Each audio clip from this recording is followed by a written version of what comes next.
आज कानपुर में आगमन हुआ है ऑल इंडिया कांग्रेस माइनॉरिटी के चेयरमैन और मशहूर शायर इमरान प्रतापगढ़ी जी का।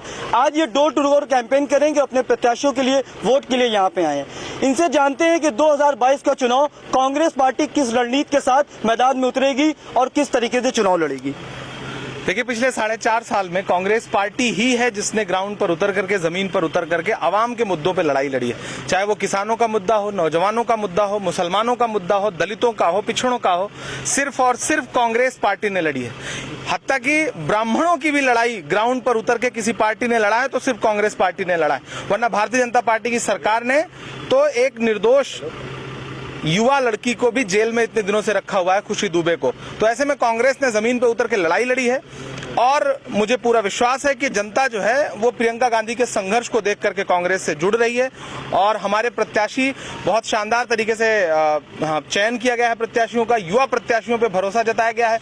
लड़की हूं लड़ सकती हूं जो नारा है, उस नारे ने पूरे उत्तर प्रदेश में एक अलग तरह का माहौल बना रखा है और हम शानदार तरीके से चुनाव लड़ रहे हैं और परिणाम बताएंगे कि कांग्रेस ने किस तरह से उत्तर प्रदेश की राजनीति को बदल दिया है। ये साफ साफ देखा जाता है कि दिल्ली की जो राजनीति स्टार्ट होती है वो यूपी से चुनाव से हुई होकर गुजरती है।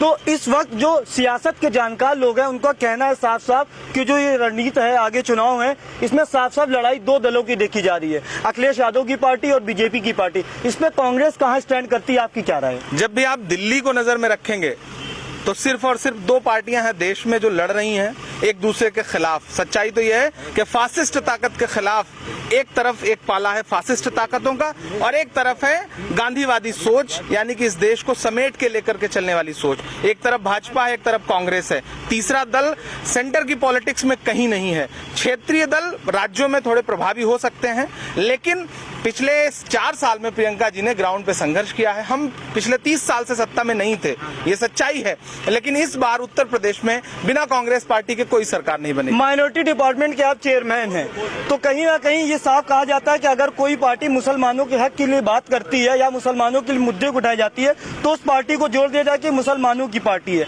तो आप अगर मुसलमानों के लिए मुद्दा उठाएंगे, जैसे एनआरसी में देखा कि कितने लोगों के साथ क्या हुआ, बुलडोजर चलाए गए, तो इस पे आप क्या स्टैंड लेंगे? नहीं, कांग्रेस पार्टी ने, आप मुझे बताइए कि एनआरसी के आंदोलन में 21 नौजवान मारे गए।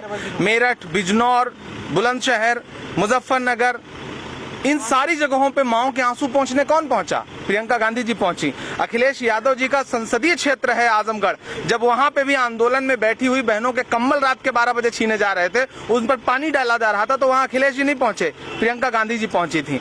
और रही बात मुसलमानों के मुद्दों पर बात करने की, तो आज प्रधानमंत्री जी ने भी ख्वाजा गरीब नवाज की दरगाह के लिए चादर भेजी है। तो मैं तो उनसे इतना पूछना चाहता हूँ कि हैरत हुई गालिब तुम्हें मस्जिद में देखकर, ऐसा भी क्या हुआ कि खुदा याद आ गया? तो ये भी हमारे साथ मशहूर शायर इमरान प्रतापगढ़ी जी, जिन्होंने साफ साफ कहा कि कांग्रेस अच्छे से चुनाव लड़ेगी और आने वाले टाइम में देखते हैं कि किसकी सरकार बनती है। कैमरामैन देव सोनकर के साथ सदाकत खान, प्राइम न्यूज, कानपुर।